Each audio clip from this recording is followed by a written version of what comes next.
Pues agradezco su presencia. Hoy retomamos actividades en la 21ª Semana de la Cultura Mixteca. Tenemos actividades matutinas que son los trabajos académicos que se hacen sobre la Mixteca y que eso nos ha enriquecido año con año para publicar la serie de libros que tenemos sobre cultura mixteca.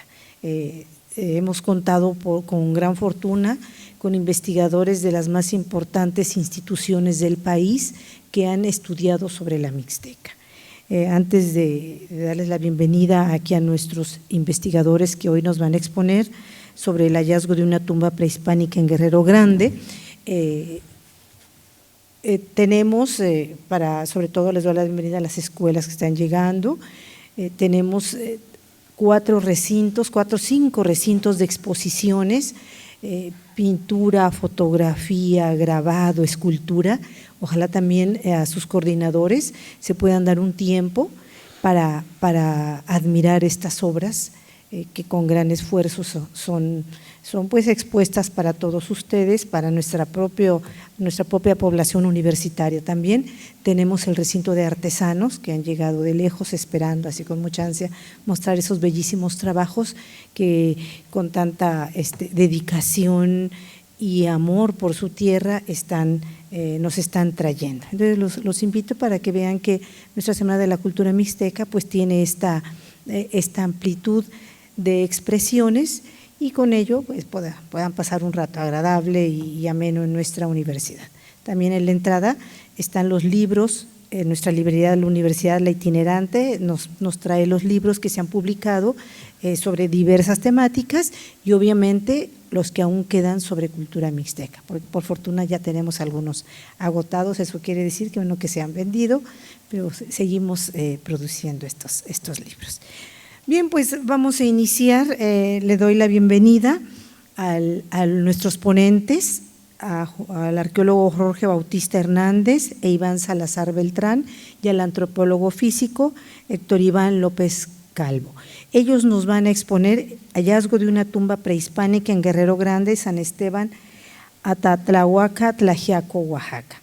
Está a mi lado el arqueólogo Jorge Bautista, que bueno, aparte de que voy a leer su currículum, debo decirles que cuando se iban a construir las canchas de nuestra universidad, se encontraron allí unos entierros. El rector, que siempre ha tenido la visión de resguardar estas maravillas, mandó traer a los arqueólogos, vino un equipo a desenterrar estas tumbas. Actualmente nos dejó el INA en comodato estas piezas que se encontraron, más adelante las hemos expuesto en otros años y aquí el arqueólogo fue uno de los responsables de registrar, analizar y después publicar un artículo sobre las excavaciones que tuvimos aquí en la UTM. Muchas gracias, arqueólogo, que está nuevamente con nosotros. Él es investigador del Centro INA Oaxaca, con estudios de maestría en restauración de arquitectura prehispánica. Cuenta con un diplomado en manejo de recursos culturales y ha dirigido varios proyectos de investigación arqueológica en el estado de Oaxaca y publicado alrededor de 10 artículos de investigación científica de arqueología. Coautor del libro Arqueología de Oaxaca, Nacaltepec prehispánico y sus vecinos. Ponente en diversos foros académicos en temas relacionados con exploraciones arqueológicas, restauración y conservación del patrimonio cultural. Asimismo, es perito por el Instituto Nacional de Antropología e Historia. Sea bienvenido, arqueólogo Jorge Bautista, a esta mesa de nuestra universidad.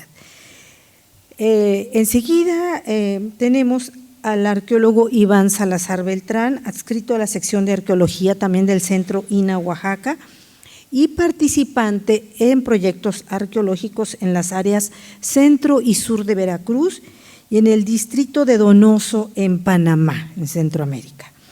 Ha realizado importantes excavaciones para salvamentos arqueológicos en Puebla, en unidades domésticas de un sitio de influencia huasteca y de cultura tajín y otro en la ciudad de Poza Rica, en Veracruz.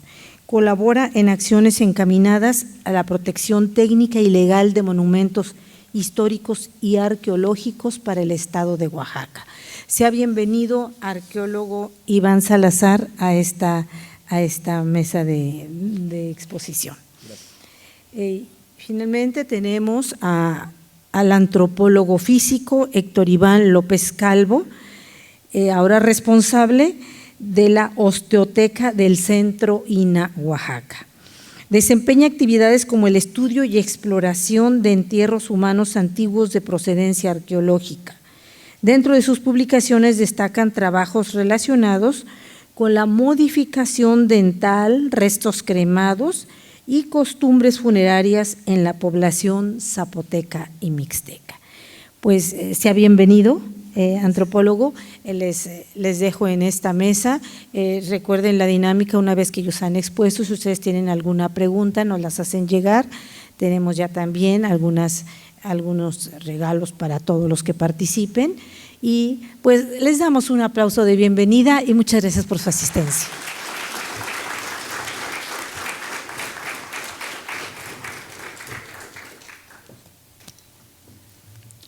Muchas gracias y bienvenidos a esta 21ª Semana de la Cultura Mixteca aquí en el campus de la UTM. Es un placer para nosotros nuevamente colaborar con todo el equipo organizativo de la universidad, especialmente a la licenciada Reina. Le damos nuestro agradecimiento al rector y a todo el grupo que conforman este gran equipo de estas semanas que se han convertido en un parteaguas para conocer no únicamente las cuestiones prehispánicas, sino todo el bagaje cultural de toda la cuestión indígena y todas las costumbres vivas todavía que está todavía la cultura mixteca vigente, ¿no? Entonces, vamos a proceder inmediatamente a la presentación de este hallazgo de esta tumba.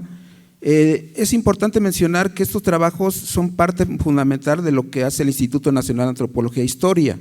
Es una dependencia federal que a nivel nacional tiene sedes en cada uno de los estados y se encarga precisamente tanto de la protección, conservación, investigación y rescate de este patrimonio, tanto paleontológico, arqueológico e histórico. Entonces, como ven, la tarea del instituto es muy amplia, así como también los retos, ¿no? Entonces, imagínense, México es podemos decir que México es una de las potencias culturales de todo el mundo. Podemos compararlo con Egipto, con los incas, con Perú, con Mesopotamia. Entonces, los griegos, romanos, entonces a nivel mundial siéntanse orgullosos como mexicanos de sus raíces por este gran bagaje cultural que como mexicanos tenemos y que es milenario, ¿no? Entonces, no es de gratis que dentro de la región centro-sur de México floreció una de las culturas más avanzadas de la antigüedad, ¿no? Como culturas como mayas, aztecas, zapotecos, mixtecos. Entonces, realmente es interesante todo este patrimonio que evidentemente también está sufriendo un embate, ¿no? El deterioro, las cuestiones también de urbanización, las obras de infraestructura. Entonces, es una tarea muy titánica, pero a la vez muy importante para conocer nuestras raíces. Vamos a dar inicio, por favor, a la primera presentación. Como les decía, el instituto se encarga tanto de la cuestión paleontológica, restos fósiles.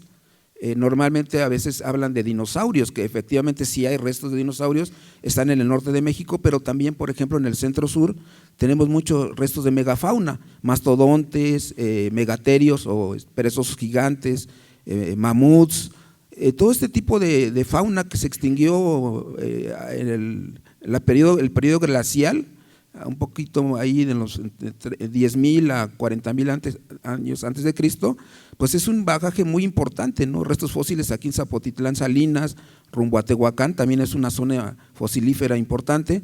Entonces, imagínense, y de ahí el patrimonio arqueológico también, todo lo que implica las zonas arqueológicas, sitios, monumentos, pinturas rupestres y toda la cuestión histórica también de los grandes templos del siglo XVI, el barroco, en fin, ¿eh? Entonces, se dan cuenta toda esta tarea titánica que tiene el instituto de encargarse de proteger, cuidar, documentar todo este patrimonio, ¿no?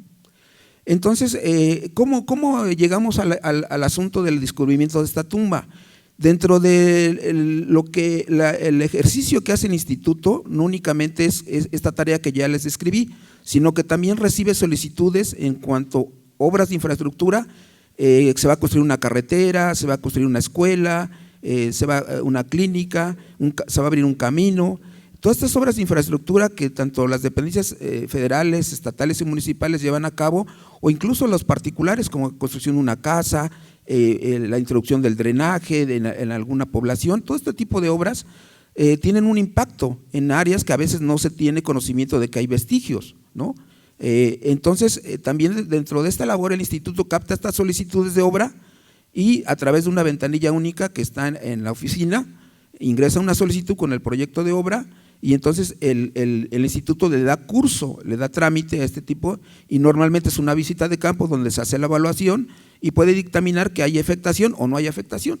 Pero también tenemos otra modalidad donde hay descubrimientos fortuitos, es decir, por ejemplo ahorita con el paso del huracán hay crecientes de los ríos, hay deslave de laderas, entonces los hallazgos pueden ser fortuitos, ¿sí? Es decir, se desborda un río y resulta que sale una osamenta, ¿no? Puede ser de humanos o puede ser una osamenta de un mamut. Entonces, este tipo también de eventos, el instituto tiene injerencia, o también puede ser por vandalismo, saqueo, que mucha gente piensa que encontrar tesoros en zonas arqueológicas, va y excava, destruye, que independientemente de que es un delito federal, pues entonces salen a la luz estos tipos de vestigios. Entonces, estos hallazgos fortuitos también son reportados al instituto y de esta manera el instituto también actúa en consecuencia tratando de dar una respuesta emergente a este tipo de descubrimientos. Tal es el caso de la tumba que nos ocupa, ¿no? Entonces, la autoridad de la Agencia Municipal de Guerrero Grande nos reportó al instituto del hallazgo de una tumba, se hizo la visita e inmediatamente se implementa un rescate arqueológico. ¿Qué podemos describir como un rescate arqueológico? El rescate arqueológico es cuando existe un hallazgo fortuito y donde están los elementos arqueológicos expuestos o en peligro de desaparecer. Entonces la actuación del instituto tiene que ser de urgencia con la idea de rescatar, documentar y de alguna manera proteger este tipo de vestigios. Entonces este es el antecedente directo de la comunidad de Guerrero Grande donde nos hicieron partícipe del reporte del hallazgo e inmediatamente fuimos al lugar e hicimos estas tareas. Cabe mencionar que esto es un trabajo muy rápido, hay que hacerlo muy rápido, en algunos cuantos días, a veces puede ser una semana, 2, pero es muy corto el tiempo. Entonces, realmente tanto la actuación, de la intervención, la exploración tiene que ser muy rápida, porque imagínense, a veces estos vestigios están en el cerro, o están en zonas apartadas, donde que si uno deja los días, si fue por saqueo, pueden llegar los saqueadores y llevarse todos los objetos o destruir el contexto. Entonces, por eso tiene que ser una actuación muy rápida y con urgencia, ¿no?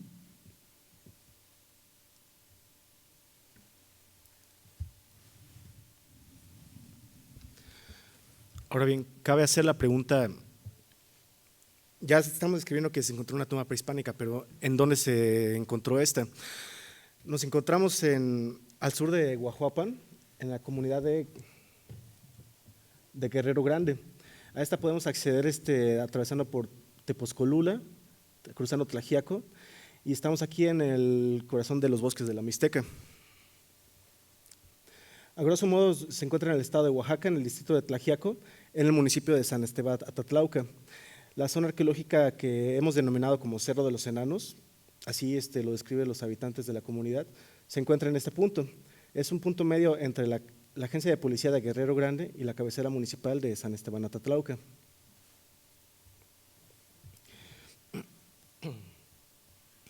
Es un paisaje predominantemente montañoso, es muy agreste. Lo que se percibe rápidamente son bosques de pinos y coníferas, es muy húmedo. El rescate sucedió justamente hace un año, entonces nos tocaron época de lluvias con abundantes neblinas. Las alturas máximas del municipio son de 3.300 metros sobre el nivel del mar y la mínima es de 2.300 metros sobre el nivel del mar. Cabe mencionar que de las principales cumbres del estado de Oaxaca se encuentra en este municipio, que es el Cerro Ratón. Las temperaturas varían entre 10 y 16 grados y el paisaje es muy rocoso, son rocas de origen volcánico las que predominan. Se pueden ver muchas cañadas, acantilados, barrancas profundas, así como cerros escarpados con crestas muy angostas. Aquí en esta diapositiva podemos apreciar en dónde se ubica el sitio arqueológico. Podemos ver al fondo aquí, ese es el Cerro Ratón que les había mencionado. Aquí está la agencia de policía de Guerrero Grande. Tenemos que hacer un recorrido por terracería de cerca de 1 hora. Quizás las distancias a vuelo de pájaro no son muy extensas, no habrá más de 4 kilómetros entre un punto y otro, pero lo que dificulta su acceso es las terracerías que no están en muy buenas condiciones y toda la gran cantidad de curvas que hay que atravesar para poder llegar a la zona arqueológica. Ahora bien, algo importante que mencionaron al principio es, voy a retomar este ejemplo de los entierros prehispánicos que encontraron aquí en la universidad. Esos entierros y cualquier otro vestigio, ya sean esculturas, vasijas, cuando nosotros encontramos estos, no se tratan de materiales aislados, no es que una persona las haya dejado tiradas ahí o que simplemente se trate de alguna chocita o una casa. Encontrar este tipo de evidencias, entierros, vasijas, piedras, nos hablan de que hay un asentamiento, una ocupación entera en el área.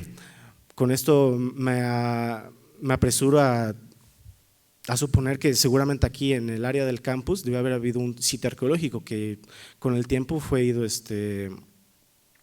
ya no es posible ver en la actualidad. Entonces, esta tumba prehispánica, yo lo que les voy a comentar es de qué forma parte. Es de un asentamiento de la época prehispánica que abarcó este cerro de los Enanos, que como podemos ver se distribuyó a lo largo de la cresta de este cerro. Identificamos 4 conjuntos arquitectónicos, estos que están conformados por terrazas, plataformas, basamentos piramidales, y se distribuyen principalmente sobre estos 4 conos, 1, 2, 3, y el cuarto no se ocupa ahí.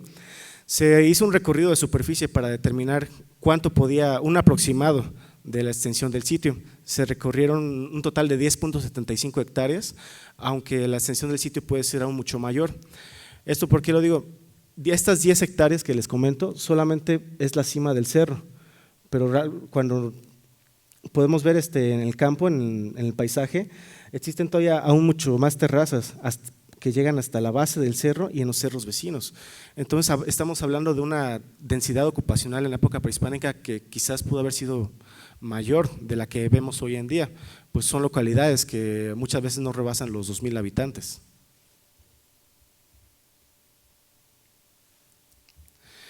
Ese es un levantamiento topográfico que realizamos en los días en que se realizó el rescate arqueológico de la tumba, porque como parte de las tareas sustantivas del instituto, no solo se trata de registrar un objeto aislado. Encontrar un vestigio implica contextualizarlo, es decir, tenemos que buscar de qué es eso más grande de lo que forma parte el vestigio. Es por eso que nos dimos a la tarea de recorrer en la medida de lo posible, ajustándonos a los tiempos que disponíamos en la comunidad de Guerrero Grande, para hacer un recorrido del sitio. Aquí se puede ver ya visto en planta de color naranja la arquitectura del sitio, aquí conjunto 1, conjunto 2 y conjunto 3, y que están distribuidas sobre esta cresta angosta del cerro. El rescate arqueológico sucedió aquí, en el conjunto 2 hacia el sur, descendiendo por la ladera.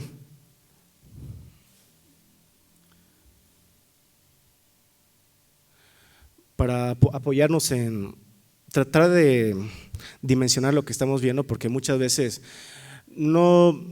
esto es ya es una formación profesional, poder salir a campo, a los parajes y poder ver las estructuras arqueológicas, muchas veces no se ven a simple vista, sino después de años de experiencia. Entonces aquí lo que tratamos de hacer es un modelo isométrico de las estructuras arqueológicas que se registraron. Esta es una vista desde el punto más alto del Cerro de los Enanos, se ubica a 2.700 metros sobre el nivel del mar, y desde podemos apreciar que estos son modelos a escalas, son personas de 1,80 m de estatura, y podemos ver que en su cima se encuentra un patio con 2 estructuras que lo delimitan en la cima del sitio, y conforme se va uno descendiendo el cerro, va atravesando distintos niveles de terrazas hasta comunicar con los demás conjuntos arquitectónicos. Descritos de una manera muy breve, el conjunto 1 se encuentra en el extremo oeste del sitio y se compone de varios niveles de terrazas y muros de contención. Todos estos están conectados a través de escalinatas que yo espero que puedan apreciar.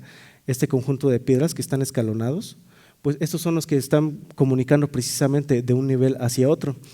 podríamos inferir que este asentamiento tenía estaba trazado con algún propósito estratégico defensivo, porque actualmente es muy difícil acceder de un nivel a otro. Estamos hablando que hay de 1 metro a 4 metros de altura entre un nivel y otro. Entonces, la única forma de acceder de un punto a otro de este asentamiento es a través de estas escalinatas, que seguramente pues debieron representar un punto de control para que no todas las personas pudieran acceder hasta la cima del sitio, que implícitamente sería el área cívico-ceremonial, la parte más importante donde residían los gobernantes o funcionarios de estos asentamientos prehispánicos. El conjunto 2, ese es el punto de nuestro mayor interés, porque es aquí donde se encontró la tumba prehispánica. Aquí encontramos los remanentes de un basamento arqueológico. Puedo mencionar que la importancia de hacer estos recorridos, estos levantamientos topográficos de las zonas arqueológicas es sumamente importante, porque todos los días se pierden a través del crecimiento de la mancha urbana o muchas veces por el desconocimiento de la gente, se arrasan o se destruyen basamentos piramidales. Entonces, la tarea, por eso no podemos ir a solo un lugar y excavar la tumba, se tiene que comprender todo el contexto, porque no sabemos si el día de mañana la zona arqueológica va a seguir ahí. Esto es una pérdida gradual que sucede todos los días. Entonces, bien, aquí podemos ver el basamento piramidal y esto es una bajada donde se van viendo 2 terrazas hasta la tercera, que es donde se encontró la estructura arqueológica. Las terrazas nosotros las identificamos principalmente por muros de contención. Estos muros de contención son los bordes de estas estructuras. Aquí podemos ver los muros mampuestos de piedra, que son los que se encuentran en estas partes. Así es como identificamos terrazas arqueológicas. El conjunto 3 fue de mi particular interés porque, a pesar de no estar en la cima no tener un punto privilegiado geográficamente hablando en la zona arqueológica, ocupa un espacio bastante grande, ocupa casi la mitad del solo conjunto 1. Se trata de una gran plataforma de entre 4 y 6 metros de altura en su lado este y de 1 a 2 metros en su lado oeste. Aquí encontramos 3 patios delimitados por 3 plataformas y un cuarto grande de mampostería, del que solamente quedan sus muros levantados de 1 metro de altura, y son muros gruesos de 1 metro de ancho. Y finalmente vamos al conjunto 4, que es en la parte más distante de hasta donde pudimos recorrer ese día, y se distingue porque la cima del cerro fue nivelada y sobre esta dispusieron un patio y delimitado por 2 estructuras. Aquí nuevamente podemos ver los muros de contención de mampostería de piedra que se emplearon para delimitar las terrazas prehispánicas. Visto en conjunto, la tumba prehispánica se halló en un asentamiento de este tipo. Así es como… Quiero hacer el comentario que esta noción de ciudad, de planificación urbana que nosotros conocemos hoy en día, la traza de Damero, calles cuadradas, eso fue algo que fue traído durante la época colonial. Fue una disposición de la administración novohispana, pero muchas crónicas de la conquista describen, en especial en estos lugares en las serranías, que al parecer estas personas no preferían vivir en lugares llanos o en lugares donde fuera fácil trazar sus calles, sino por alguna razón cultural o política. Recordemos que eran pequeños reinos que en constantes conflictos, ellos preferían habitar las cumbres, los cerros. Entonces eso daba lugar a asentamientos con una topografía muy dinámica, donde están buscando aprovechar al máximo las barrancas, los arroyos descendentes y la poca superficie que existe en la cima de los cerros. Entonces, esto fue lo que hasta la fecha el Centro INAH Oaxaca hemos podido registrar de esta zona arqueológica. No descartamos que tenga una mucha mayor extensión. El sitio arqueológico Cerro de los Enanos, con su conjunto 1, el 2, 3 y el 4.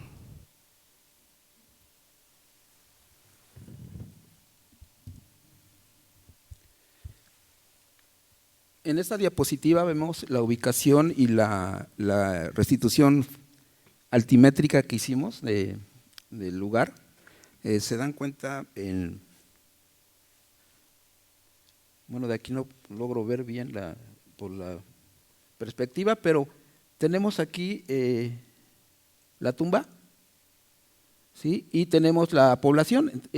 Los colores que ustedes ven aquí es la altitud, es decir, la elevación de los cerros sobre el nivel del mar. Entonces, si se dan cuenta, las líneas rojas o guindas son las de mayor altitud.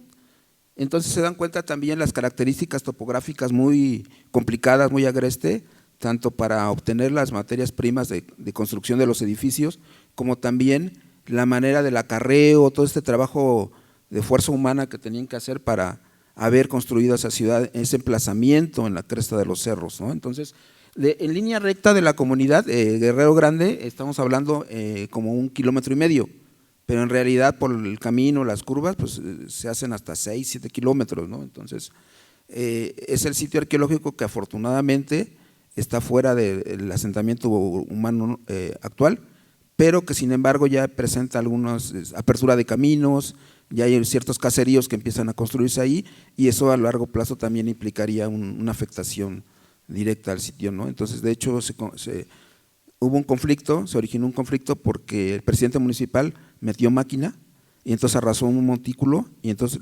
la comunidad de la agencia municipal entró en conflicto con la cabecera precisamente porque no le solicitó permiso para ingresar máquina y además destruyó un montículo arqueológico. Entonces, es una situación muy compleja. El año pasado hubo muertos ahí en conflictos internos de caciques y cosas de ese tipo. Entonces, ahora es muy difícil ingresar al lugar, ¿no? Por este conflicto social que prevalece de hace algunos años para acá, ¿no?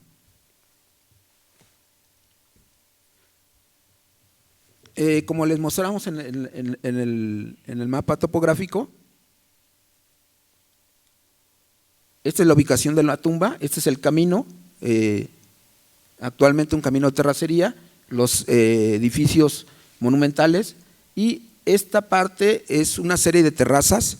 Las terrazas son, hagan de cuenta que en la falda de los cerros, la gente prehispánica lo que hacía era, con un trabajo de nivelación, recortaba la ladera, aplanaba, nivelaba y luego alrededor construía muros de contención. Esto evitaba desde luego la erosión del suelo, pero también les permitía tener un área amplia para construir las viviendas.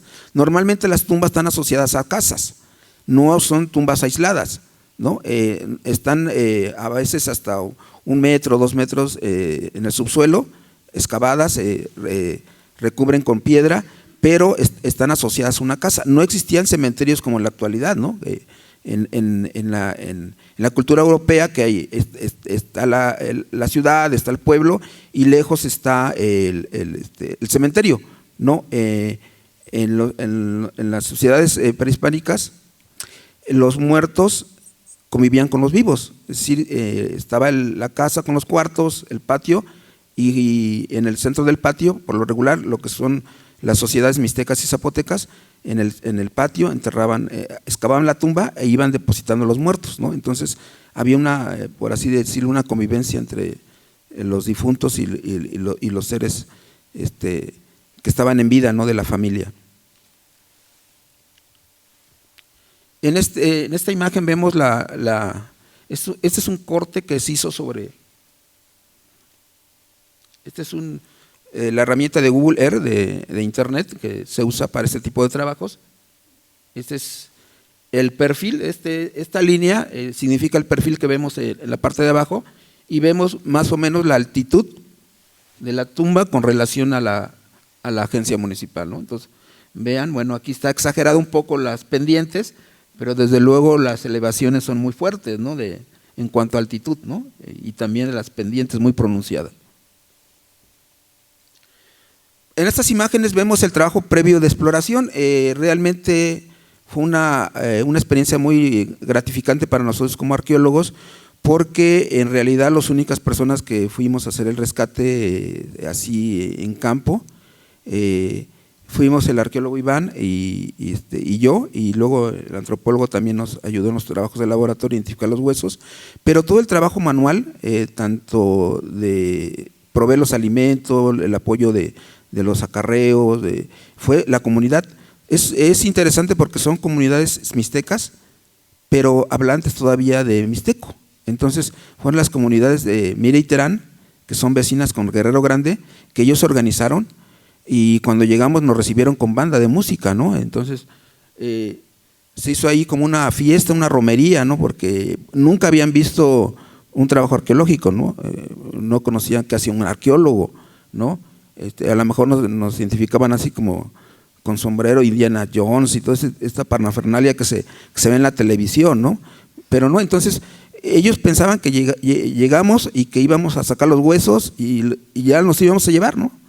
Y no, se les explicó que es un trabajo muy lento, es un proceso científico, que hay que ir paso por paso. Entonces también fue una tarea convencerlos, porque ellos dijeron, no, pues ya vinieron y se van al rato, ¿no? Ya sacan los huesos y los objetos que están ahí asociados y ya, y no. Entonces esa tarea de convencimiento también que fue explicarles en cuanto al tipo de trabajo que tiene que ser muy detallado, ¿no?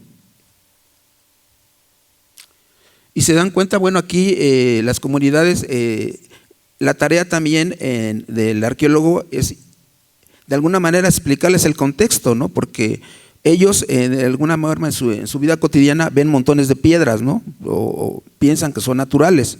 De alguna manera tenían idea, ¿no? Porque hay algunas tumbas que ya previamente habían sido saqueadas, se veían las entradas, los muros, la mampostería, pero de alguna manera no tenían una explicación de alguna manera muy concreta, ¿no?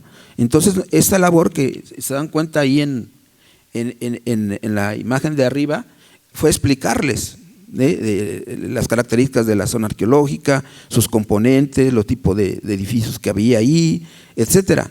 Y el hallazgo en sí se dio que a raíz de la introducción de una manguera para conducir agua desde la parte de arriba, donde se capta por lluvia, donde se acumula el agua, en esta manguera excavaron, iban a llevar hasta una vivienda hacia la parte de abajo, excavaron y encontraron una laja, la quitan y entonces ven el hueco donde se ven los muros de piedra y de alguna forma les llama la atención, ¿no? De hecho ven los huesos y ven una vasija, luego la extraen, ¿sí?, desde arriba y la rompieron, ¿no?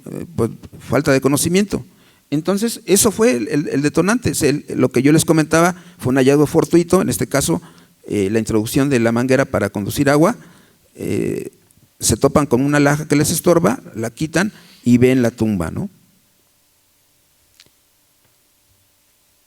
Y bueno, ese es el trabajo previo, ¿no? Antes de nosotros ingresar, teníamos que tener una idea de buscar la entrada. Es decir, no nada más es quitar las lajas del techo, porque eso hubiera implicado destruir el contexto, o que una piedra del techo se hubiera caído y entonces el contenido de la tumba lo hubiéramos dañado, ¿no? Entonces, ese es el trabajo previo de documentación.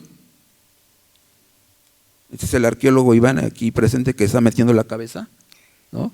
Y ya empieza a tomar las primeras fotos para tener una idea del contexto. Se ven los muros y de alguna manera empezamos a observar los primeros huesos, ¿no?, del contenido. Y esa es la labor previa. Entonces ya una vez que los organizamos a las personas, fue la tarea de limpieza, es decir, había vegetación, arbustos. Entonces vamos a limpiar primero para detectar los muros de la casa, los cimientos, visualizar todo el contexto de la vivienda y ya después empezar a hacer el trabajo ya detallado de la exploración. Entonces aquí son los trabajos previos de la limpieza, el deshierve y el trazo de las unidades de excavación. Nosotros como arqueólogos no únicamente llegamos y hacemos hoyos, porque eso sería un saqueo, ¿no? Lo que nosotros tenemos que hacer es cuadros, que en este caso se trazan cuadros de control con hilos, donde llevamos todo el control de los materiales, el tipo de capa, de tierra, la orientación hacia el norte de nuestras unidades de excavación. Luego estos dibujos se pasan a un mapa, de tal suerte que todo lo que, la primera capa que vamos removiendo, ya vamos de alguna manera llevando un control de todos los materiales que vamos hallando, ¿no? Entonces, si ven en cuenta ahí, la comunidad se hizo partícipe y en todo momento fue realmente los pilares para todo el trabajo físico de la exploración. Y bueno, aquí ya se ve ya la entrada más abierto el hueco que hicimos, se encontró ya la entrada, ¿sí? y todo el proceso que se tiene que llevar a cabo, tanto en el control, como les decía, de los materiales, el colado de la tierra, y también en la noche, antes de irnos, lo cubríamos con esta lona para que de alguna manera, si había lluvia, neblina, que por lo regular así ocurrió, no se introdujera la humedad al interior, ¿no? Porque los huesos eran muy frágiles y era exponerlo al deterioro, ¿no? Y también evitar pues, los curiosos, ¿no? Que luego querían meter la cabeza, ver qué había. Entonces es importante proteger el contexto, ¿no? Bueno, esto ya es parte de las labores ya en avanzado ya los trabajos, donde se ven ya las personas del pueblo que nos están ayudando a sacar la tierra, ¿sí? El trabajo de registro, se hacen los dibujos, ¿sí? Todo el trabajo de documentación y de embalaje también, ¿no? De todo lo que vayamos encontrando, lo vamos guardando en cajas, previamente en bolsas de plástico con etiquetas, para llevar todo el registro muy, muy detallado del control de materiales arqueológicos, ¿no? Esta es ya la entrada, si se dan cuenta, la entrada estaba cubierta o tapiando por una laja, encontramos un escalón, ¿sí? Y estos son los dibujos levantados en campo. Esta es la entrada, la laja, este es el corte, ¿sí? del escalón, esta parte, esta es la planta, igual. Y también hacemos una descripción de los estratos naturales, las profundidades, el grosor de cada estrato, para de alguna manera ir diferenciando también este tipo de elementos que a veces materiales que están en lo más profundo son más antiguos de lo que están arriba. Entonces por eso se lleva este control, por niveles y capas, ¿no? Entonces es una forma de ir teniendo un control muy, muy minucioso de todo el contexto arqueológico. Bueno, llegó el momento de quitar la laja e ingresar. Ya habíamos visto por arriba que estaban los huesos, pero obviamente era importante buscar la entrada para no destruir el contexto y documentar el acceso, ¿no? Entonces, previamente, platicando con los señores, de alguna manera todavía sigue una persistencia de cuestión religiosa, ¿no? Y el culto a los ancestros, ¿no? Entonces, a instancia de ellos y también con nuestra anuencia, hicimos una petición de antes de alguna manera perturbar el descanso eterno de los difuntos. Se hizo una ceremonia de alguna manera de solicitud de permiso. Entonces se ofrendaron estos ramos de flores a los difuntos y también ofrendaron mezcal y pulque para que nos permitieran de alguna manera perturbar su descanso eterno. Entonces es importante porque fue a instancia de ellos, ¿no? De que dijeron, oiga, pero si no sea que el difunto venga por nosotros después, o se nos aparezca. Entonces eso fue importante, ¿no? Entonces dentro de la cuestión ideológica todavía la persistencia de este respeto a los ancestros fue un aspecto muy, muy relevante en ese momento, ¿no? Y bueno, ya el trabajo en sí, una vez que retiramos la laja, ya empezar a tomar los primeros datos. Aquí cabe hacer mención que lo estrecho del espacio pues nos dificultó toda la labor, ¿no? Entonces imagínense ahí arrastrándose y pecho tierra, tratar de ir limpiando, tratando de ir entendiendo cómo estaban distribuidos los huesos, pues sí es una labor muy complicada, ¿no? Entonces y sobre todo la fragilidad, vean que muchos huesos están rotos, ¿no? Entonces hay que tomar las primeras fotos, hacer todo este trabajo muy importante de documentación, ¿no? Bueno, aquí mismo es lo que yo les comentaba, el proceso de exploración, el trabajo de limpieza, y también ya una vez que se documentó, que se tomaron las fotografías, que hicieron los dibujos, es el retiro con mucho cuidado de los restos óseos, ¿no? Y bueno, ya este es el interior, también ya una vez que se hizo el trabajo de limpieza, ya se observan con mayor detalle la distribución de los huesos en el espacio, ¿no? Entonces podemos ya observar a primera vista cráneos, huesos largos de fémur, mandíbula, cosas muy específicas. Luego el antropólogo físico ya les va a detallar todas las características de los individuos que ahí se encontraron, ¿no?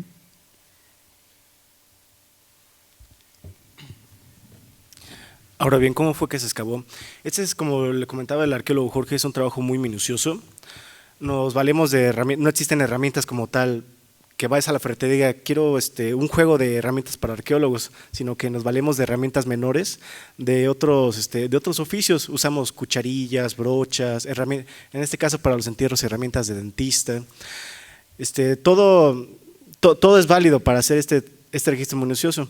Entonces aquí podemos apreciar una vista de cómo se veía el interior de la tumba antes de la intervención por parte de nosotros.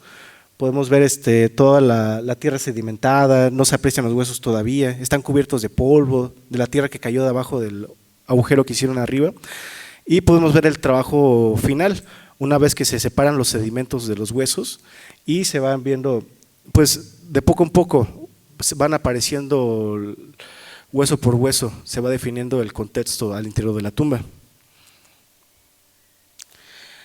Algo en lo que nos abocamos en innovar fue con este tipo de registro fotogramétrico que se basa en generar modelos de 3 dimensiones a través de la captura de varias fotografías de un elemento para hacer más eficiente el registro arqueológico. Recordemos que este trabajo se realizó en una semana, entonces la tecnología en estos últimos años ha jugado mucho en favor para acelerar nuestros procesos de registro. Se generaron modelos en 3 dimensiones y ortofotos en planta del interior de la tumba. Y la metodología del registro pues es sencilla. Para poder recolectar los huesos, lo que hicimos fue dividir el interior de la tumba.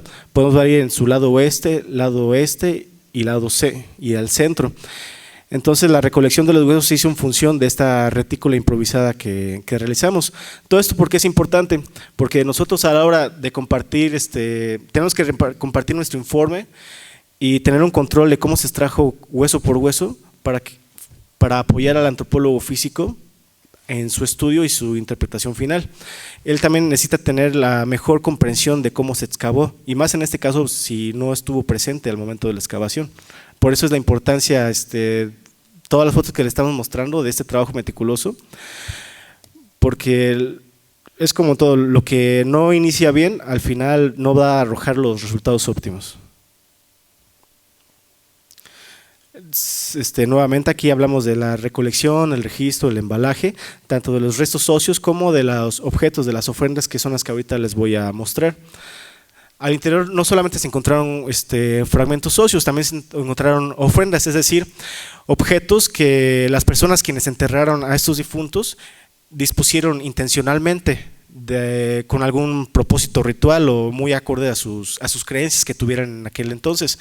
Encontramos un cajete semisférico, este fue el cajete que encontraron las personas. Generalmente cuando encuentran una tumba se emocionan, lo primero es sacar la olla o sacar el traste y ver si tiene oro adentro. Es una creencia muy frecuente a lo largo del país, se los puedo asegurar.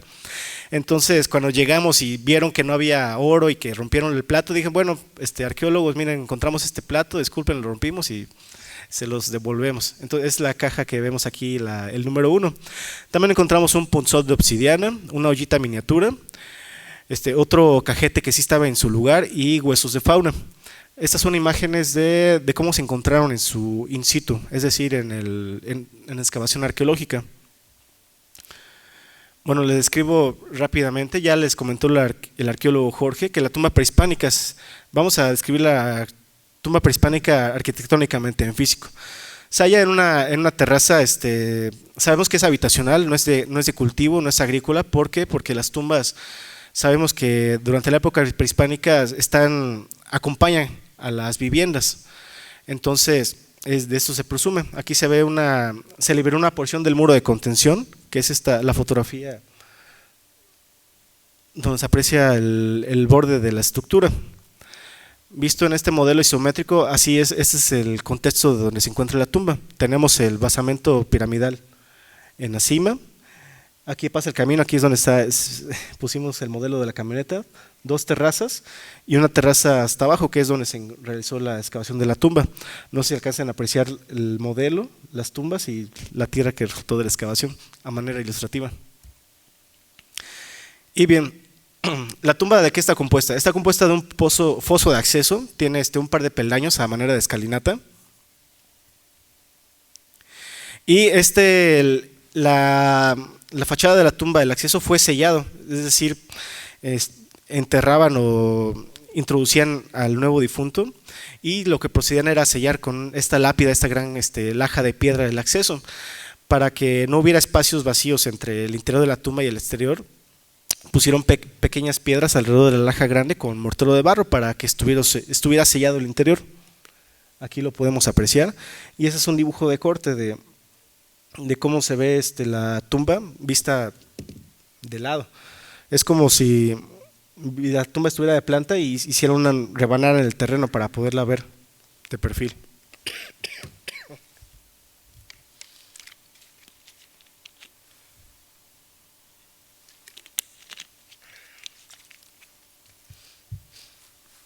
Bueno, en su fachada apreciamos un gran dintel monolítico con 2 jambas. Los muros son de aproximadamente 28 centímetros de ancho de la tumba. Es un agujero que estas personas hicieron al interior de la tierra. Este agujero lo reforzaron con estos muros de 28 centímetros que les comento. El acceso a la tumba es de 65 centímetros por lado.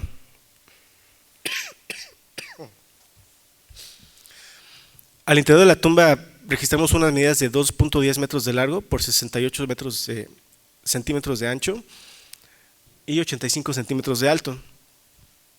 La piedra empleada es la misma que se encuentra de manera local en el cerro y es importante mencionar que tiene bastantes similitudes con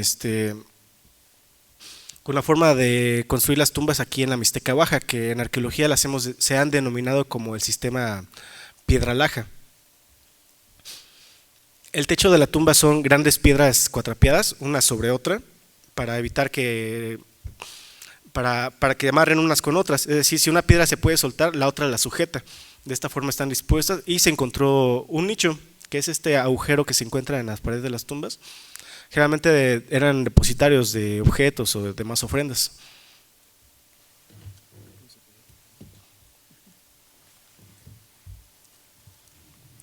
Sí, aquí vemos los objetos, en realidad fue muy mínimo los objetos, normalmente a veces en los contextos funerarios, a veces hasta 30, 40, 60 piezas arqueológicas. Llama la atención que si bien la tumba es no muy elaborada, sí tiene su complejidad arquitectónica. Sin embargo, la ofrenda es menor al número de individuos que se encontraron y realmente la calidad de los objetos, comparando con otras épocas, tanto en la Mixteca Baja como en la Mixteca Alta, pues dista mucho de ser esas vasijas polícromas, lujosas, de lo que es tipo códice mixteco, otras vasijas del Valle de Nochistlán muy elaboradas, con pintura. No, estas son sencillas. Ahora, ¿a qué lo debemos? Quizás había una época de decadencia ya del sitio del abandono, entonces solamente encontramos la vasija esta rota, que fue la que extrajeron los señores cuando encontraron el techo.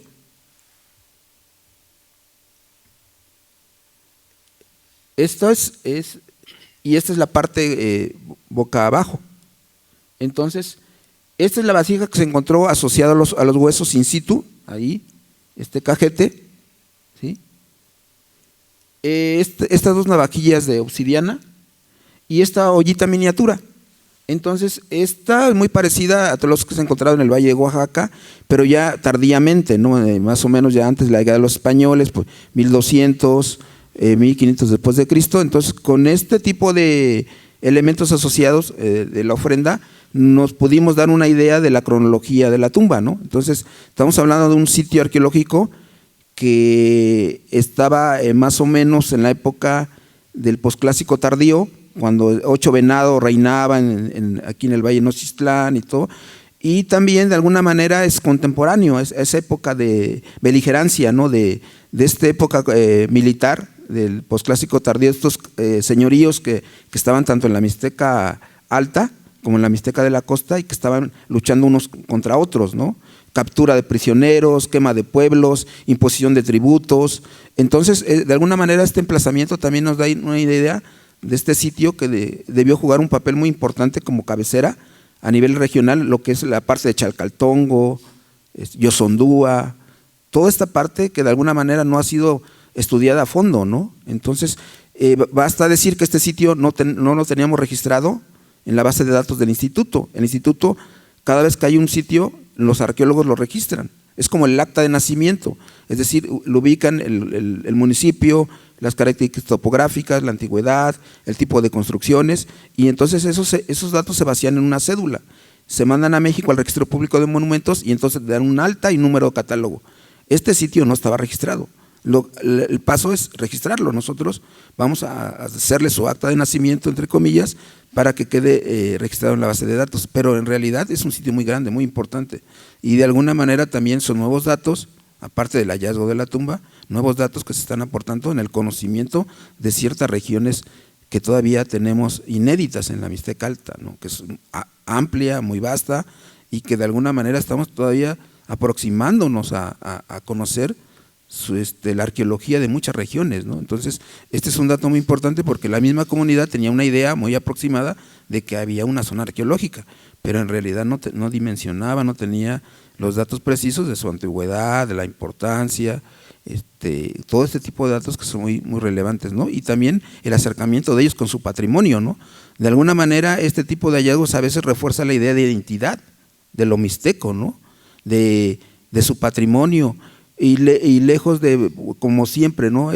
Va a venir muchos turistas, que hay que abrirle al público, cosas de ese tipo que de alguna manera también hay que orientar a la gente, que no todo es turístico, ¿no? Que a veces es parte de la convivencia del pueblo con su pasado, su museo comunitario, y les ayuda a reforzar su identidad, ¿no? Entonces fue importante este tipo de hallazgo, ¿no?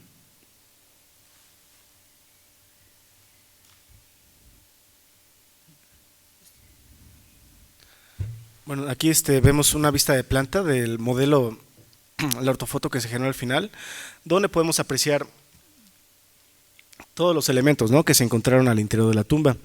Un conjunto de fragmentos óseos de este lado, un mayor conjunto del lado oeste y los objetos asociados que están indicados con flechas azules. Esa es la minuciosidad del registro arqueológico.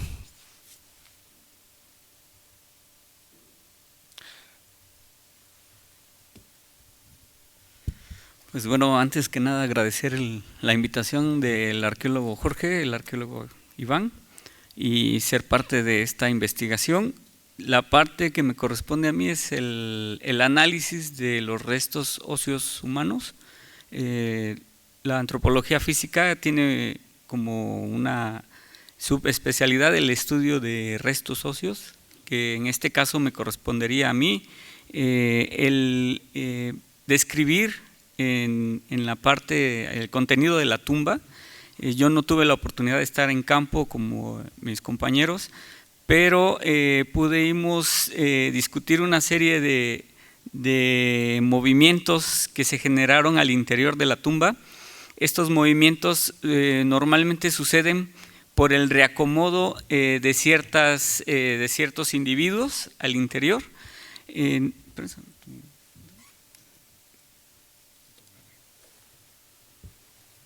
El arqueólogo Iván justamente ya describió la tumba, describió algunas partes, sobre todo el lado oeste, que es donde hay una mayor acumulación de restos, de piezas óseas.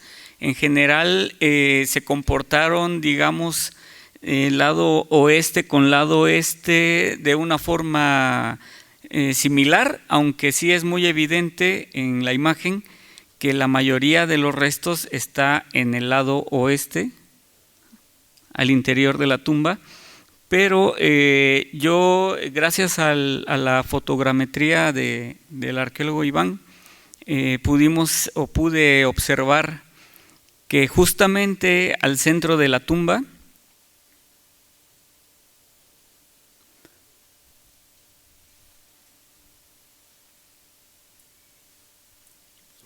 Bueno, que justamente al centro de la tumba encontramos lo que le llamamos nosotros un entierro primario o entierro principal, sobre todo porque pudimos apreciar ciertas relaciones anatómicas de algunas piezas, sobre todo extremidades tanto superiores como inferiores, y estas relaciones nos están indicando que en algún momento el cuerpo pudo haber estado articulado. Le llamamos articulaciones persistentes, que a pesar de los años aún podemos ver ciertas conexiones de huesos, sobre todo huesos largos. ¿Sí? El entierro del cual yo les estaba platicando es este justamente. Se ubica en la parte central, por así decirlo, de la tumba, y está justamente enfrente de lo que es la entrada a la tumba. ¿Esto qué nos está indicando? Que estamos ante dos tipos de entierros. El entierro que le llamamos nosotros entierro principal o primario, y entierros secundarios, que son los que están tanto en el lado oeste como en el lado este. Entonces, aquí estamos ante un suceso de remoción de piezas y nos están indicando que en algún momento tuvieron que remover ciertos cadáveres, ciertos individuos, para colocar al entierro principal, que sería el último en depositarse al interior de la tumba. Curiosamente, también a un costado de este entierro principal se describe un ave, los restos de un ave que tienen, el ave en sí, el esqueleto tiene pigmento rojo. Más adelante vamos a describir esa parte, pero sí es un dato importante que yo lo platicaba con los colegas, que habría que replantearse la idea de que esta ave pudo haber sido parte de un rito funerario de este personaje. Y bueno, como bien lo dijo el arqueólogo Iván, esto es todo un proceso que requiere cierto trabajo minucioso, tanto en campo como en laboratorio. A mí me toca la parte de laboratorio. Como bien lo dije, yo no estuve en campo, pero aún así tenemos que seguir con este proceso de investigación, el cual tenemos que tratar de identificar información que se pueda encontrar en los huesos, por lo cual esto requiere de un proceso de limpieza y de restauración de todas las piezas que los arqueólogos recuperaron en el interior. Esta parte de esta imagen aquí nos muestra cómo es que el material llega a nosotros. Nosotros nos ubicamos en el convento de Cuilapan de Guerrero. Justamente al interior del convento existe un área dedicada al estudio de restos óseos, la llamamos osteoteca del centro de Ina, Oaxaca. Entonces, una vez que los arqueólogos recuperan los materiales, estos materiales llegan al área digamos que de la osteoteca, para seguir con el proceso de investigación, que en este caso podemos ver tanto la imagen de los restos de campo, que son traídos directamente de campo, y en la imagen que estaba a un costado vemos que ya existe un trabajo, una intervención de estos materiales. Ya se encuentran limpios, ya se encuentran restaurados, y nosotros lo que proseguimos a hacer es un registro y un inventario de cada una de las piezas. Y como vieron en la mesa, aquí en la mesa, estamos tratando de recrear el interior de la tumba, pero obviamente con el material ya trabajado, ya intervenido, para después nosotros obtener información muy general, pero a la vez muy importante, como el sexo, la edad, el número de individuos depositados en la tumba, la estatura, algunos padecimientos patológicos que muchas veces dejan huella en los huesos, pareciera que no, pero sí, y en algunos casos hay algunas modificaciones culturales. Esto es, pudiéramos encontrar algunas modificaciones de formación craneal, de incrustación dentaria, mutilación dentaria.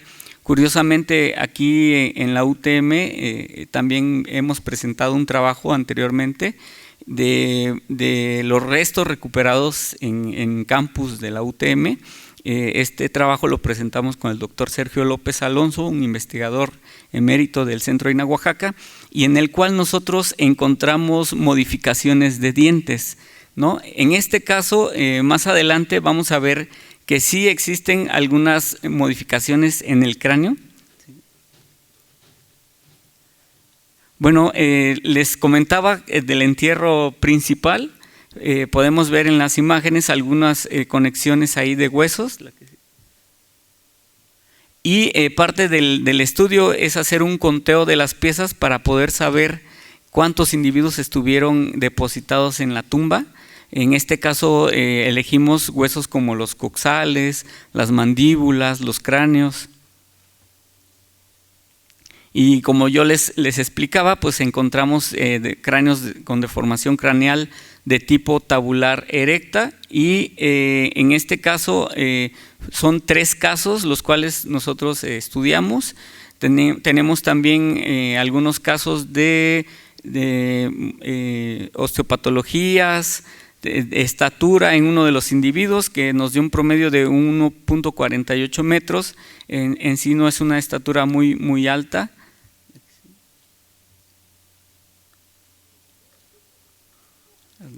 Pues ya, y bueno, yo me di a la tarea a manera de conclusión y de reflexión del contenido de la tumba, de redactar una parte en el cual yo comienzo diciendo que generalmente al interior de las tumbas de origen prehispánico suelen hallarse restos esqueléticos de varios individuos en un mismo espacio funerario. La tumba de Guerrero Grande albergó 5 individuos. Un individuo pertenece al entierro principal, que ya lo describimos, y 4 más corresponden a entierros secundarios. Se pudo distinguir por la forma en que estuvieron dispuestos los elementos óseos que probablemente los 4 individuos hayan estado articulados en algún momento, pero por diversos motivos sufrieron alguna alteración. Es posible que al momento de colocar al entierro principal se hayan desplazado las osamentas de los entierros secundarios, ya que es evidente que los depósitos de los cuerpos se realizaron en 2 momentos diferentes de inhumación, lo que nos habla de una reutilización del espacio al interior de la tumba. En lo que corresponde a las características físicas de estos personajes, pudimos observar un individuo masculino con una proporción corporal que corresponde a una talla baja, evaluada a partir de la estimación de la estatura. Las patologías no fueron representativas en este estudio, debido a que solamente el individuo principal presentó afectaciones bucales como desgaste dental, que pudiera ser el reflejo de la dieta y una deficiente higiene bucal. Por otro lado, el afán por imprimir modificaciones plásticas a la morfología corporal ha sido práctica generalizada desde tiempos inmemoriales. El modelado cefálico fue el más usual y diverso. Las técnicas y aparatos utilizados estaban en función de la modalidad de forma en cabeza que aspiraban lucieran el recién nacido una vez crecido. Al parecer, los aparatos empleados fueron tablillas colocadas en la región anterior y posterior del cráneo del recién nacido, sujetas con bandas o correas. En el caso que nos ocupa, los 3 cráneos con modificaciones craneales de manera intencional nos muestra el nivel de prestigio que ocuparon estos individuos dentro del grupo social que habitaron. Por último, el hecho de encontrar un esqueleto colocado en posición sedente en la entrada principal de la tumba sugiere que fue inhumado en la forma de bulto mortuorio, para después ser colocado de forma vertical con la parte anterior del cuerpo mirando hacia el sur, hacia la entrada. La práctica de efectuar inhumaciones en posición sedente, como la que nos ocupa, parece razonable atribuirla a la fuerte influencia ejercida por la cultura dominante en el altiplano central y áreas circunvecinas en el posclásico, y es la manera como se ilustran en los códices de aquella época. Es necesario mencionar que se identificó el esqueleto de un ave con pigmento rojo justo a un costado de este personaje principal, lo que nos hace pensar que es muy probable que se hayan llevado a cabo un rito funerario para inhumar el cadáver y sellar la tumba localizada en Guerrero Grande. No olvidemos que en la cultura zapoteca mixteca el ave se asocia con la transición de la vida a la muerte, pues tiene una vida breve, muere después del verano y se alimenta del néctar de las flores rojas, es decir, parece que bebe sangre. Así lo conciben. Simboliza vida por su interminable movimiento, pero como ofrenda funeraria recuerda que el ciclo de la vida termina. Es parte de la dualidad vida-muerte mesoamericana. Obviamente aquí se está describiendo el colibrí, pero nosotros queremos justamente tener certeza de que estos restos, saber la especie de esta ave, algún especialista nos los podrá dar el dato, pero eso es lo que hemos encontrado en base a la relación que se tiene el ave con los difuntos. También algo importante es mencionar que esta posición sedente se presenta mucho en lugares, bueno, en sitios prehispánicos del posclásico, justamente aquí en Acatlima, en el hallazgo que se dio en la UTM, se encontraron un aproximado de 3 individuos en posición sedente y pudiera ser como ese patrón de inhumación del depósito de los entierros, que pudiéramos estar tal vez relacionándolo con el área, con la región. Y creo que de mi parte sería todo. Si tienen alguna pregunta, estamos con gusto para responderles. Muchas gracias.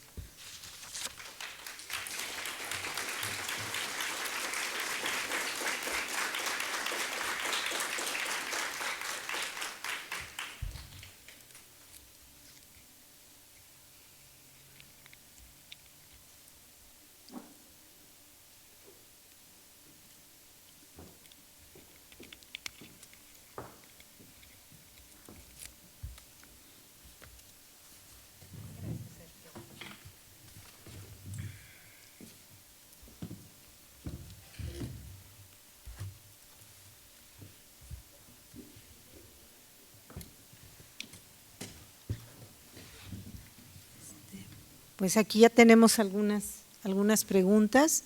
También, ¿qué se les va a obsequiar a los que hagan preguntas, Erika? Muy bien, pues vamos a leerlas. Yo creo que ha sido una conferencia muy descriptiva, interesantísima, porque nos han dado el panorama de la importancia de los restos arqueológicos, de la preservación y sobre todo la visión occidental que luego tenemos, ¿no?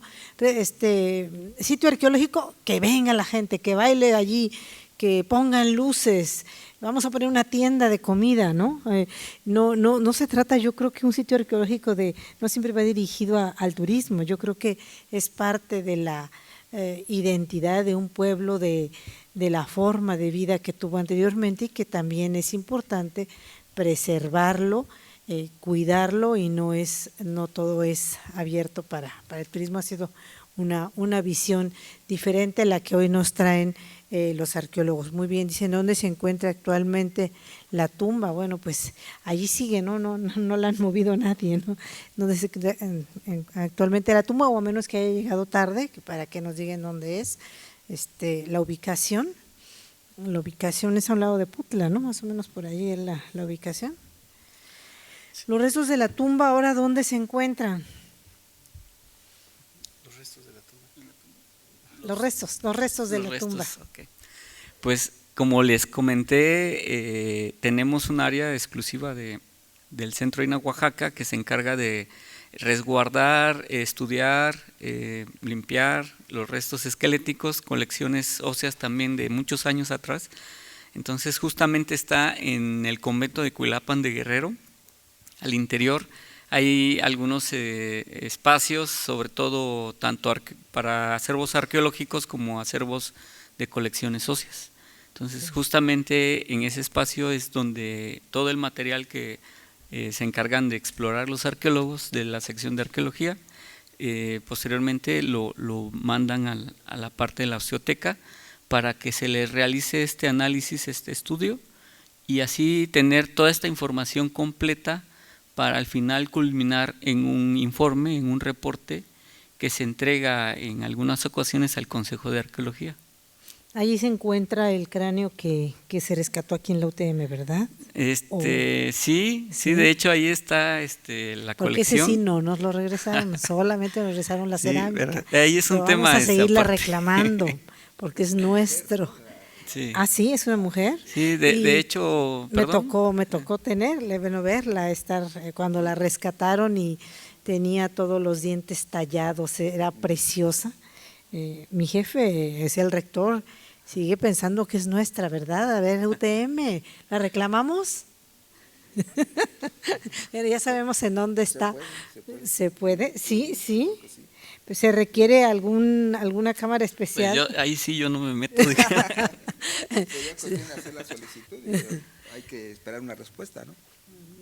No, sí se hizo adecuadamente, pero nos dieron nada más una cerámica muy bella. Vamos a exponerla, ya tenemos todo listo para exponerla, pero no hemos podido ponerla en la biblioteca, que es donde quiere el rector que esté expuesta la cerámica. Pero sí era bellísima por los dientes todos tallados, ¿así se le llama? ¿Es la palabra correcta? Limados. Así en canales, ¿no? Ajá, sí, son líneas verticales en los dientes incisivos, en la cara anterior del diente incisivo. Ese trabajo está publicado en uno de los libros de la UTM. Si gustan pueden consultar el trabajo en la publicación. También para usted, ¿cuáles son las técnicas utilizadas para descifrar y conocer la edad de una persona en estas tumbas de origen prehispánico?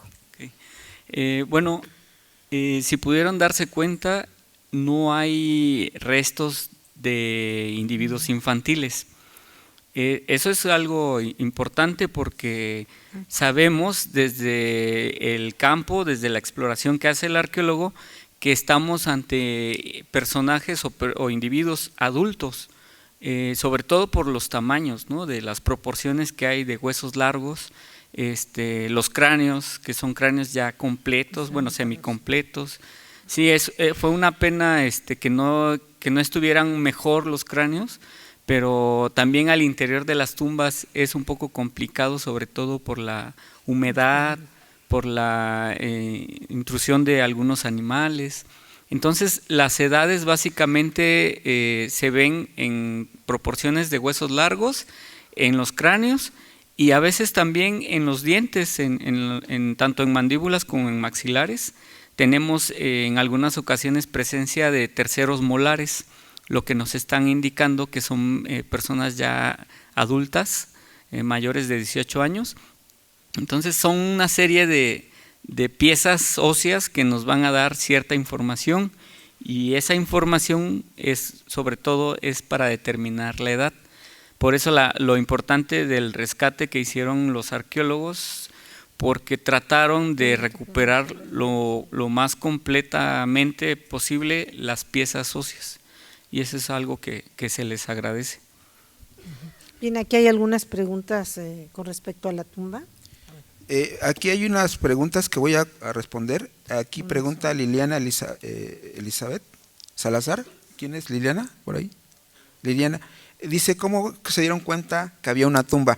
Bueno, al principio explicábamos que fue un hallazgo fortuito de los señores que estaban conectando una manguera de la parte alta del cerro hacia la parte baja de una tubería PVC. Al tratar de enterrarla, encontraron una piedra que les estorbaba, la removieron y vieron el hueco. A raíz del hueco observaron huesos y de ahí dieron parte al instituto. Entonces inmediatamente al tener conocimiento del instituto fue que hicimos la visita de campo e hicimos el rescate arqueológico, ¿no? Aquí otra pregunta de Francisco García Jiménez, dice, ¿qué situación implica el saqueo de una tumba prehispánica sin dar parte a los expertos? Miren, el problema de un saqueo es tremendo porque el patrimonio cultural, este tipo de vestigios, se considera como un recurso no renovable. Es decir, si usted corta un árbol, dice, no, pues igual lo sancionan una multa y siembra 10 y crecen, ¿no? O sea, es una forma de poder resarcir el daño. En el patrimonio cultural no, es un daño irreversible.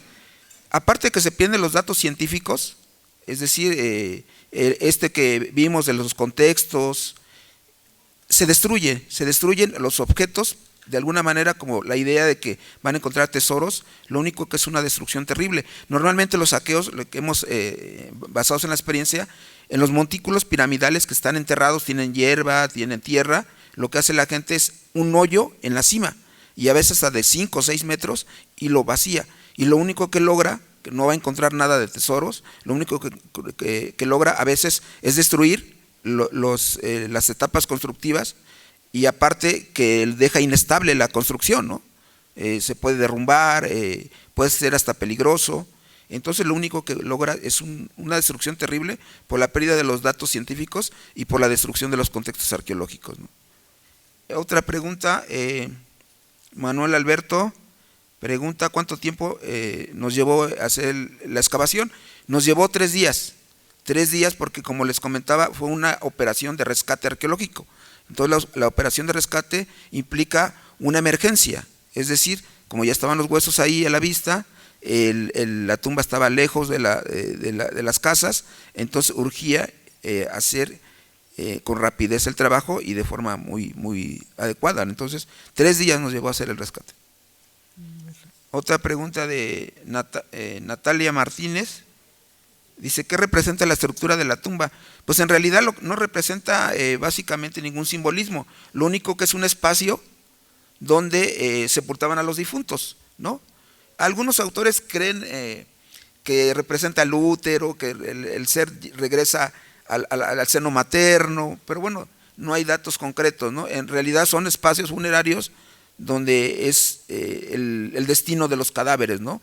Como puede ser una fosa sencilla, como puede ser el caso de esta tumba, o puede ser otro tipo a veces nada más son piedras alineadas, o en el caso de la Mixteca Alta, que le llamamos las tumbas troncocónicas, que se excava sobre la roca caliza, se hace un hueco, luego una cámara, y luego depositaban a los difuntos ahí. Ahí no hay construcción, no hay piedra, no hay, nada más es el hueco sobre la roca, y ya, pero es un espacio funerario en general, ¿no?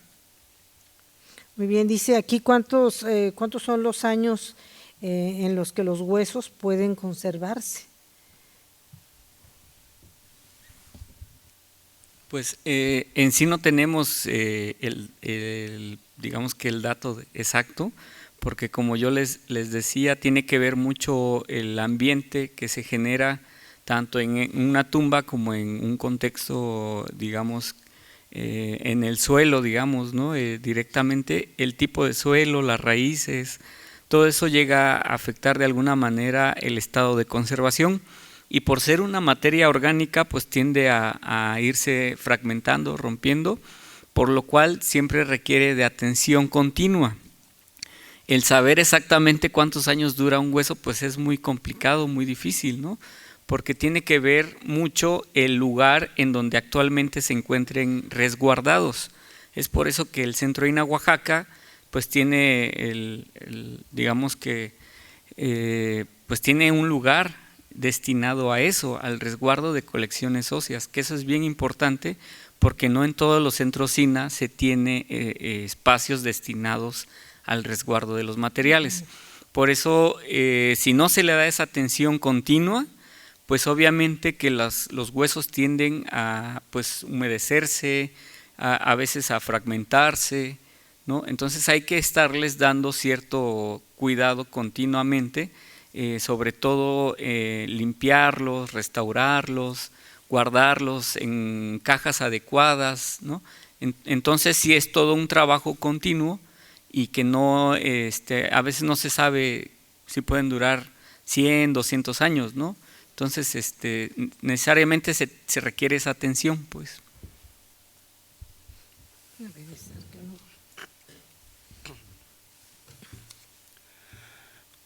Bueno, Nicolás nos pregunta, ¿este asentamiento es contemporáneo a Coquila, Nuyó o Yucujiti?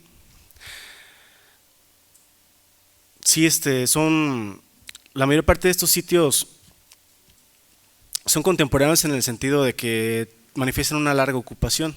Son sitios que pueden estar ocupados durante siglos, entonces tienen lapsos en los que coinciden su margen de ocupación. A veces un asentamiento se puede ocupar primero, se desocupa, al mismo tiempo que se desocupa otro. Entonces sí hay periodos en los que pueden coexistir esos asentamientos prehispánicos. Y su siguiente pregunta es, ¿creen ustedes que la estatura de los restos tenga relación con el nombre de Cerro de los Enanos? Aquí para esta pregunta, pues es recordar, ¿no?, lo gratificante que fue trabajar con esta comunidad, porque vemos que es una cultura viva la que todavía persiste en torno a estas zonas arqueológicas, por así decirlo, de alguna forma un misticismo, porque la gente aún tiene leyendas que ellos lo creen, o sea, no son leyendas que decían antes, sino que de alguna forma la gente sí lo cree, lo asume con fe.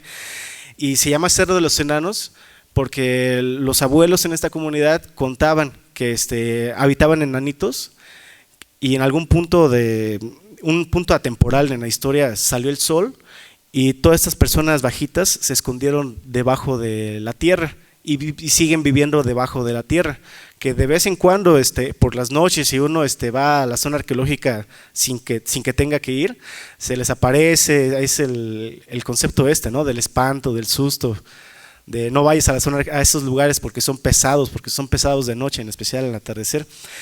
Y es por eso que se llama el Cerro de los Enanos. La gente cree que había enanos ahí viviendo anteriormente.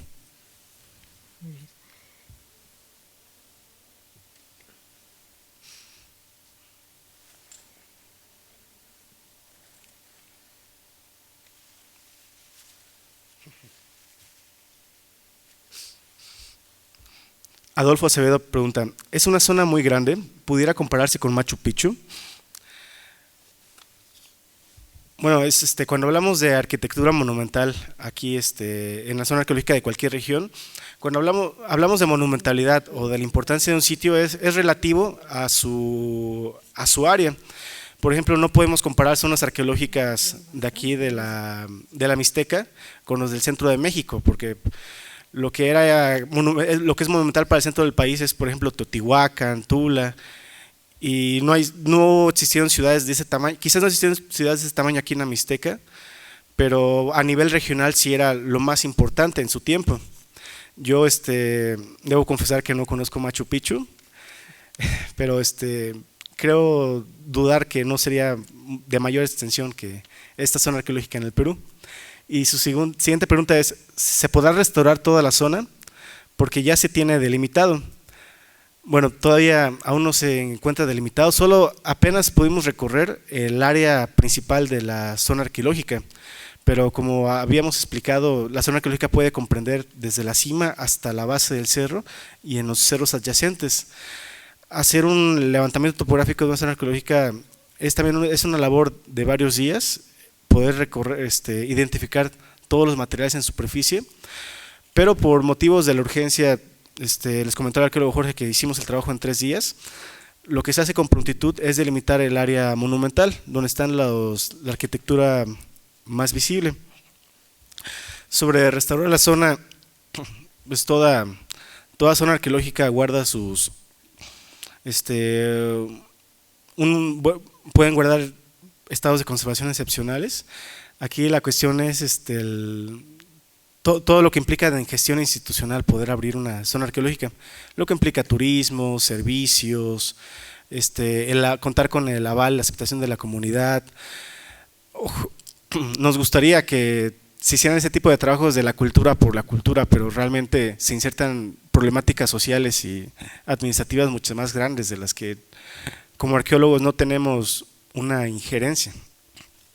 Muy bien, pues vamos a ir cerrando. Hay muchísimas inquietudes sobre cuestiones, nuevamente casi de la conferencia, que en total cuántos huesos en total se recuperaron, porque había hombres y mujeres y todos se enteraron al mismo tiempo, es decir, muchas inquietudes que van surgiendo, y también nos están llegando unas inquietudes precisamente sobre por qué es importante avisar al INAH que hay un entierro, o para qué sirve que se les avise si urge realizar una casa, dice aquí. Entonces, ¿para qué se les avisa? Que es lo que nos comentaba aquí el arqueólogo, la importancia de ir reconstruyendo nuestra historia. Yo creo que a raíz de esto es como hemos ido conociendo mejor la vida, la forma, la cultura de nuestros antepasados. Con esta pregunta que va dirigida a cada uno de ustedes, me gustaría ir concluyendo, que si nos pueden decir cuál es para ustedes lo más significativo de esta experiencia de haber entrado a una tumba prácticamente por ser los primeros o por manejar y estudiar estos huesos, que cuál sería su mayor satisfacción o experiencia que conservarían de esta investigación. Bueno, desde mi punto de vista, la experiencia que yo obtuve en este trabajo fue precisamente enlazar el pasado, o sea, este hallazgo, con la comunidad. Es decir, el interés que puso la comunidad para apoyarnos en el trabajo manual, en pedirnos explicaciones, en alguna manera en abrirnos las puertas de su casa, porque prácticamente se organizaban. A dar cuenta que a la hora del desayuno nosotros nos íbamos temprano a campo, entonces las señoras hacían tortillas, preparaban comida, y entonces se organizaron tal suerte que unos llevaban los refrescos, la banda de música. Entonces, de alguna manera, fue como una romería para ellos, como algo novedoso, de que unieron dos comunidades, no únicamente Guerrero Grande, sino Mier y Terán, de conocer su pasado y ver en vivo cómo es el trabajo. Yo creo que la experiencia con nuestra comunidad indígena, de hecho los invité, tengo contacto por WhatsApp, no hay internet, ahí más bien no hay señal telefónica, sino a través de internet con unas fichas que compran. Entonces se enlazan vía WhatsApp. Entonces tengo contacto con las autoridades de allá, los invité a que vinieran, pero les digo, como tienen casos de confrontación, de violencia, y el año pasado hubo muertos, entonces se les complica, ¿no?, moverse, y también tienen miedo, ¿no?, de desplazarse. De hecho, cuando nosotros estábamos allá, creo que 2 días después hubo un conato también de violencia y de muertos. Entonces, por eso yo también de alguna manera nos acompañaban todo el tiempo, eran 20, 30 personas que nos estaban como rodeando. Después nos enteramos, nosotros no sabíamos, ¿no? Nos enteramos después de por qué tanta gente, ¿no? Al principio fue el interés, ¿no? Pero después, como que si queríamos ir con la camioneta, siempre iban dos camionetas custodiándonos de ellos, ¿no? Y era por eso, ¿no? Entonces, afortunadamente no nos pasó nada, pero yo creo que están redescubriendo ese pasado, su pasado, con su historia actual, ¿no?, como comunidad indígena hablante de mixteco.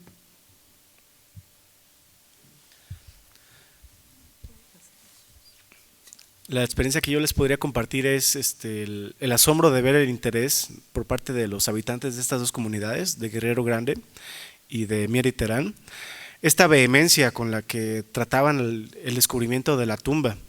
Como pudieron ver en las fotografías, hubo un episodio en que se realizaron ofrendas, rezos, se dieron unas palabras, una oración antes de abrir la tumba, porque la gente en la comunidad no veía a esa zona arqueológica como un pasado distante, sino como algo con lo que ellos se sentían conectados como sus ancestros directamente.